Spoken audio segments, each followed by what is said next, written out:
வணக்கம் நண்பர்களே.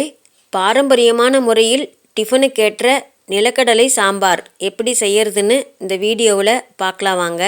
அதுக்கு முதல்ல மீடியம் சைஸில் இருக்கிற தேங்காய் மூடி ஒன்று எடுத்துக்கிட்டு அதில் பாதி அளவுக்கு மட்டும் துருவி எடுத்துக்கிட்டு அந்த தேங்காய் துருவலை ஒரு மிக்சி ஜாரில் போட்டுக்கிட்டு அது கூட 50 கிராம் வறுத்து சுத்தம் பண்ணின வேர்க்கடலை பருப்பு, 2 வரமிளகாய், சின்ன சின்னதாக 2 துண்டு பட்டை, 3 கிராம்பு, மீடியம் சைஸில் 4 பூண்டு பற்கள், 1/4 டீஸ்பூன் சோம்பு, இது எல்லாத்தையும் போட்டுக்கிட்டு தண்ணி கொஞ்சமாக ஊற்றி சும்மா ஒரு ஓட்டு மட்டும் ஓட்டிட்டு அதுக்கப்புறம் மிக்சி ஜார் மூடியை திறந்து அதில் மீடியம் சைஸில் இருக்கிற 3 தக்காளி பழங்கள் எடுத்து நல்லா கழுவிட்டு அதை 2ஆக அரிஞ்சு அதில் ஏதாவது பூச்செல்லாம் இருக்கான்னு பார்த்துட்டு அந்த தக்காளி பழங்களை அந்த மிக்சி ஜார்லேயே போட்டு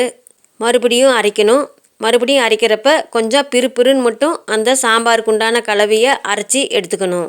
அதுக்கப்புறம் நல்லா பெரிய சைஸில் இருக்கிற பெரிய வெங்காயம் எடுத்து அதில் இருக்கிற தோலை உரிச்சிட்டு கழுவிட்டு அதை நீளமாக அரிஞ்சு எடுத்து வச்சுக்கணும். அதுக்கப்புறம் அடுப்பில் ஒரு வாணலி வச்சு அது காஞ்ச உடனே அதில் 4 டீஸ்பூன் கடலெண்ணெய் ஊற்றிக்கணும். கடலெண்ணெய் காஞ்ச உடனே கடுகு 1/4 டீஸ்பூன் போட்டு வெடிக்க விடணும். கடுகு வெடித்த உடனே கடலைப்பருப்பு 1/4 டீஸ்பூன், உளுத்தம்பருப்பு 1/4 டீஸ்பூன் போட்டு அது 2 செவந்து வந்த உடனே அதில் அரிஞ்சு வச்சுருக்கிற பெரிய வெங்காயம், ஒரு குச்சி அளவுக்கு கருவேப்பிலை 2ஐயும் போட்டுக்கிட்டு நல்லா வணக்கிக்கணும்.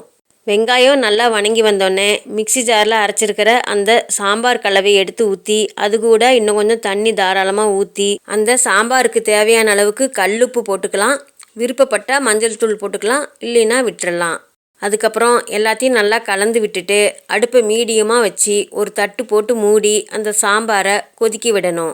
சாம்பார் 3/4 பதத்துக்கு கொதித்து வந்ததுக்கப்புறம் அடுப்பு சிம்மில் வச்சுக்கிட்டு அதில் நல்லா சுத்தம் பண்ணி எடுத்து வச்சுருக்கிற கொஞ்சமாக கொத்தமல்லி கீரையை போட்டுக்கிட்டு நல்லா கலந்து விட்டுட்டு அடுப்பு சிம்மில் வச்சு ஒரு 5 நிமிஷம் அப்படியே கொதிக்க விடணும்.